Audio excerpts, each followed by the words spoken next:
क्या call girl के साथ रेगुलरली जाना कोई एडिक्शन है? क्या ये कोई बीमारी है? क्या इसके लिए ट्रीटमेंट लेना चाहिए? क्या आपके आसपास भी कोई ऐसा है जो बहुत बड़ी-बड़ी बातें करता है कि मैं तो यार रोज़ जाता हूँ, मैं क्या हो गया फिर पैसे लगते हैं तो? क्या ये कोई प्रॉब्लम है? चलिए बात करते हैं। अगर आप इस चैनल पे नए हैं ज़रूर सब्सक्राइब कर दीजिए।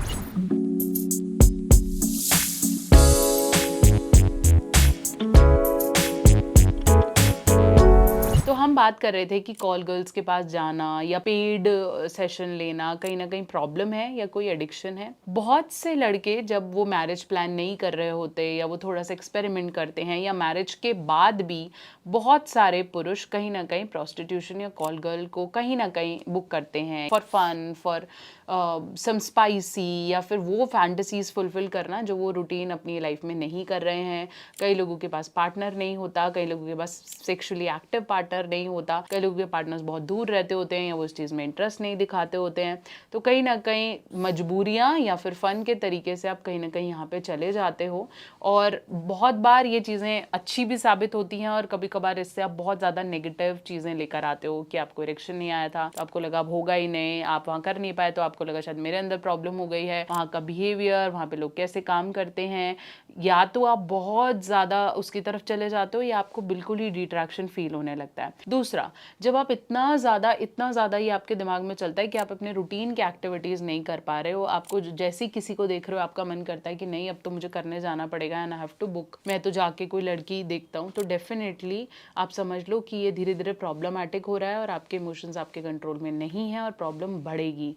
इसलिए ये एक बहुत बड़ा साइन है जो आपको समझना है कि शायद मेरी दुकान पे कोई आया, मैंने बाहर कोई देखा और वो सीधा मेरे को प्रॉम्प्ट कर रहा है और मुझे स्पा सेशन लेना पड़ रहा है, कॉल गर्ल के पास जाना पड़ रहा है, definitely it's an bad indication. तीसरा, आपको ये भी पता है कि आप रिस्क में हो, आपकी रिस्पेक्ट जा सकती है, आज करने से पकड़े जा सकते हो, या फिर इस एजेंट को पैसे देने से दिक्कत आएगी या यहाँ नहीं करना है, फिर भी आप खुद को कंट्रोल नहीं कर पा रहे डिस्पाइट ऑफ गेटिंग रिस्क। क्या रिस्क है या कोई मेडिकल कंडीशंस हो सकती है या आज तो कॉन्डम नहीं, आज नहीं करना, फिर भी आप खुद को कंट्रोल नहीं कर पा रहे हो, it's a biggest sign of addiction. चौथा और बहुत इंपॉर्टेंट चीज़ है एस्केपिज्म। कई लोग ना अपने इमोशंस को डायरेक्शन देने के लिए यहाँ जाते हैं, जैसे बहुत ज़्यादा नेगेटिव फील कर रहे हैं या फिर बहुत ज़्यादा स्ट्रेस्ड फील कर रहे हैं या किसी ने कोई बात बोल दी और डाइजेस्ट नहीं कर पा रहे हैं, तो वो ये काम करते हैं just to take out their aggression, और इस एग्रेशन के चक्कर में वो कहीं ना कहीं वो रिपीटेटिव पैटर्न बन जाता है। अगर आप साइकोलॉजिकल अपने आप को खाली करने के लिए कॉल गर्ल या सिर्फ just to get your aggression कर रहे हो, that is the biggest sign.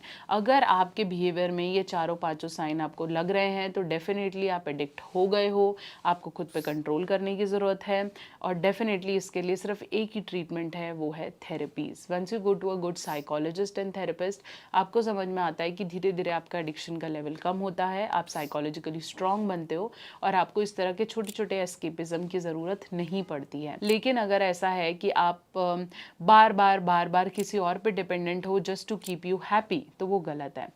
मैं ये नहीं बोलती कि प्रोस्टिट्यूशन या कॉल गर्ल या इस तरह से कोई सर्विसेज लेना सही या गलत है, बट मैं इतना ज़रूर बोलती हूँ कि अगर आप किसी को हर्ट करने के लिए कर रहे हो और वो धीरे धीरे आपके सर और दिमाग पे चढ़ रहा है, तो डेफिनेटली ये गलत है।